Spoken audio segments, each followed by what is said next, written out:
She warned them to stay out. They didn't listen, so she made sure they'd never try again. Tasha Williams had worked hard for everything she had. At 42 years old, she was proud of her home, a beautiful 2-story house in Chandler, Arizona, with a backyard that was her sanctuary. Palm trees lined the fence, and in the center of it all was her pride and joy, a crystal-clear, perfectly maintained pool. She wasn't the type to brag, but she had every reason to be proud. She bought the house on her own, with no handouts, no shortcuts. Just years of grinding, saving, and making smart choices. Her neighborhood was mostly families, a mix of old and new homeowners. Some folks were friendly, others kept to themselves. Tasha didn't mind either way. She wasn't looking to be the community favorite. She just wanted to live in peace. But that peace? It didn't last long. The first time it happened, she brushed it off. One Saturday afternoon, she came home from running errands and noticed wet footprints leading from her backyard gate to the sidewalk. At first, she thought maybe it was the landscaper or a utility worker. But then, she saw it. A dripping wet towel, carelessly thrown over her fence. She checked the pool. The water level was lower, her pool float was moved, and a half-empty soda can sat on her lounge chair. Someone had been in her backyard. She took a deep breath, trying to give people the benefit of the doubt. Maybe it was a mistake. Maybe a kid jumped the fence and panicked when they got caught. But when she asked around, she got nothing but casual shrugs from the neighbors. "Oh, it's probably just one of the kids," one woman said with a laugh. "You know how they are." Another neighbor, a man in his 50s, barely looked up from his car as he said, "They're just having fun. You got a nice pool, Miss Williams. People notice." The way he said it bothered her, but she didn't push. She just tightened the lock on her gate and hoped it wouldn't happen again. But it did. A week later, she was sitting in her living room when she heard splashing. At first, she thought maybe she left the pool filter running, but then, laughter. She walked to the back door and peeked outside. There, in her pool, was a teenage boy, casually swimming as if he owned the place. A girl, probably his sister, sat at the edge, dipping her feet in. Tasha flung the door open. "Excuse me?" The kids jerked up, eyes wide. The boy scrambled out of the water like a caught fish. I thought," he stammered. "We didn't think you'd mind." "You didn't think to ask," Tasha snapped. "Who even are you?" The girl mumbled something about living 2 houses down before they bolted out the gate. Tasha stood there, dripping towel in hand, heart pounding. She wanted to let it go. But then came the excuses. The next day, she confronted the kids' parents, expecting an apology. Instead, an argument. "Oh, come on," the mother scoffed. "They're just kids. It's hot. What's the big deal?" Tasha stared at her, stunned. "The big deal," she said slowly, "is that this is my property, my home, my pool, and I don't remember giving out invitations." The father, arms crossed, muttered, "You're being dramatic." Dramatic. That was the word people loved to throw around when they weren't the ones being disrespected. Tasha bit back the words she really wanted to say. Instead, she installed security cameras. Maybe that would send a message, but it didn't. The problem was just getting started. The security cameras worked for about 2 weeks. At first, the neighbors backed off. No more footprints, no more wet towels, no more uninvited swimmers. Tasha thought maybe, just maybe, she had made her point. But then, on a scorching Saturday afternoon, she pulled into her driveway and noticed something strange. Her side gate, the one she always kept locked, was slightly open. She stiffened. A bad feeling crept up her spine as she walked around back. And there it was. Her yard, packed with people, not just kids, grown adults. Lounge chairs taken, beer bottles on the ground, Someone had even set up a folding table with snacks. And her pool? Full. A couple of women were wading waist-deep, chatting like it was their own backyard. A man leaned against the pool ledge, grinning as he sipped a drink. For a second, Tasha thought she had lost it. Was this real? She took a step forward, scanning the crowd, and that's when she locked eyes with one of her neighbors, Sandra, from 3 houses down. Sandra, who had never spoken to Tasha before, waved like this was some casual get-together. "Hey girl, hope you don't mind," she called out. "It was so hot today, we figured we'd cool off." Tasha's jaw tightened. Mind? Oh, she minded. Her voice came out sharp and steady. "Every single one of you, get out now." Some people froze. Others exchanged looks like she was overreacting. Sandra scoffed. "Oh, don't be like that. It's just a pool. You weren't even home." Tasha stepped forward, her anger bubbling just beneath the surface. "It's not just a pool. It's my pool, my house, my yard. You don't live here. You don't pay for this. So get out, all of you." Someone muttered, "Geez, what's her problem?" That did it. Tasha stormed to the pool equipment box, grabbed the remote and shut off the pool filter. Then she yanked the power cord to the speakers. Silence. "I'm calling the police," she announced. Now that got them moving. Drinks were snatched, towels wrapped up, and in a matter of minutes, her yard emptied. Sandra, though, had the audacity to roll her eyes on the way out. "You don't have to be so uptight," she muttered. "Nobody was hurting anything." Tasha wanted to scream. Instead, she stood stone-faced, watching as they shuffled out, like nothing had happened.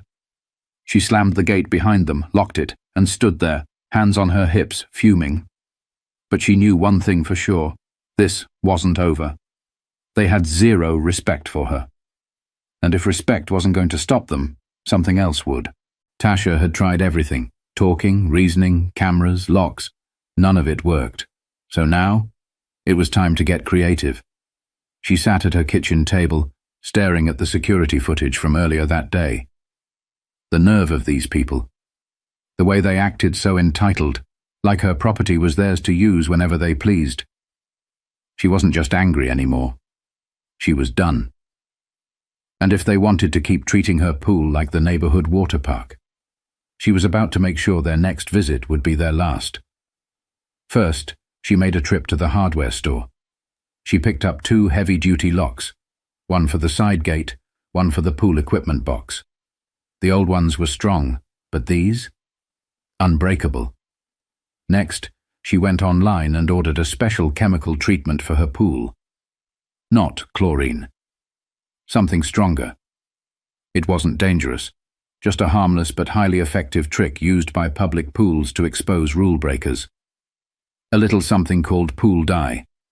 A harmless chemical that turns the water bright green if someone pees in it. Yep. If even one of those freeloaders tried to use her pool again, they'd leave looking like a radioactive alien. But that was just the start. Tasha wanted insurance, something that would make them think twice before ever stepping foot in her yard again. So she went to a local sign shop and had a custom pool sign made. The next morning, she drilled it right onto her fence, where everyone could see. Warning: pool chemically treated for unauthorized use. Exposure may cause rash, severe itching, or temporary skin discoloration. Did it sound a little extreme? Sure. Was any of it actually true? Nope. But they didn't know that. And just to sell it? She placed an empty hazardous chemical container near the pump, something she picked up from a friend who worked in maintenance. Now, all she had to do was wait. And it didn't take long. The next hot afternoon, she sat by her window, sipping iced tea, watching. It was quiet for most of the day, until she saw a couple of teenagers walking past her fence. They stopped.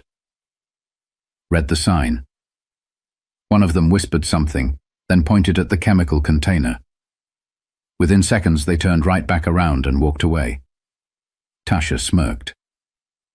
Later that night, Sandra, the same entitled neighbor from the last pool party, was walking her dog when she spotted the sign. She squinted at it, then pulled out her phone and started typing. Tasha checked Facebook a few minutes later, and there it was. A neighborhood group post that read, FYI, looks like Tasha put some kind of weird chemical in her pool. Says it causes rashes and skin issues. Not sure how safe that is, just a heads up.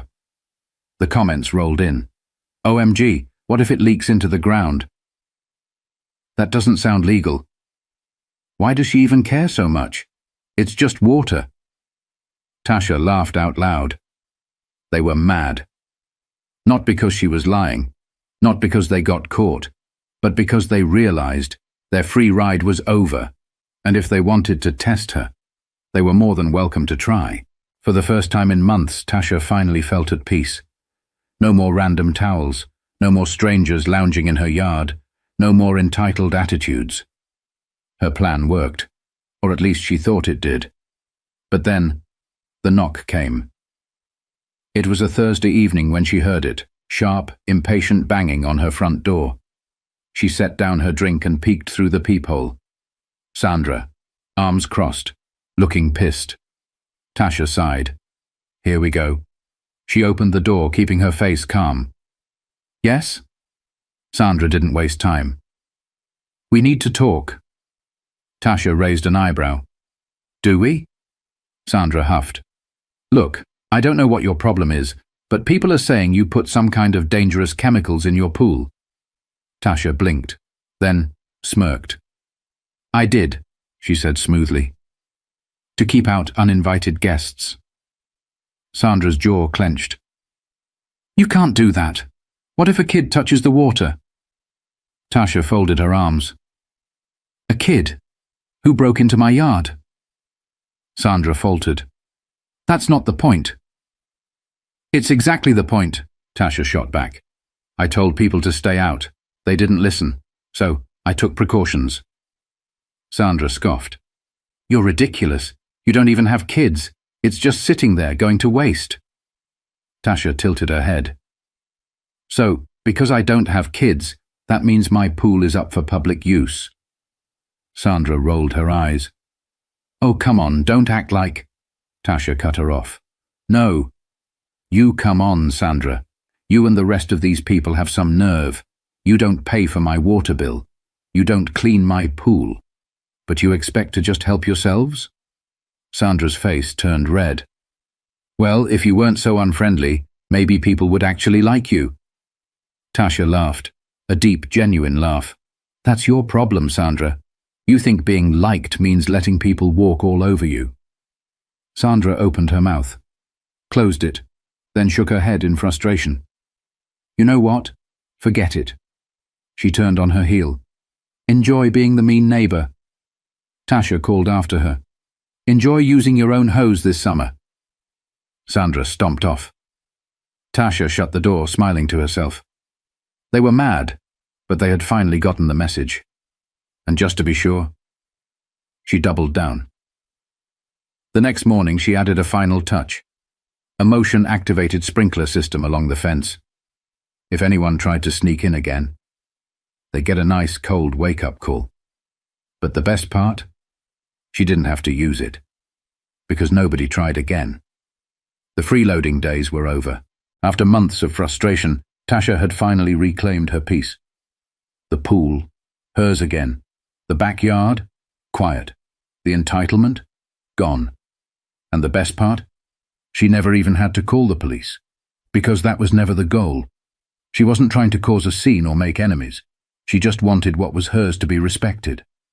But here's the thing. Some people don't respect boundaries unless they're forced to.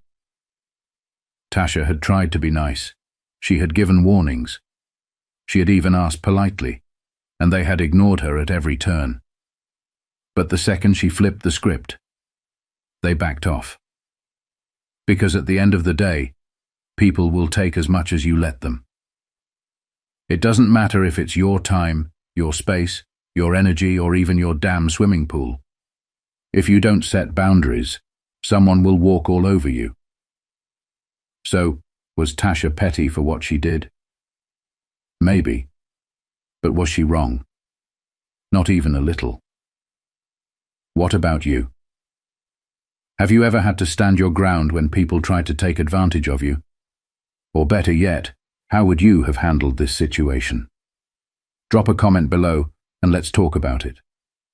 And if you enjoyed this story, don't forget to like, subscribe, and hit that notification bell for more. Thanks for watching, and remember, respect is earned, not given.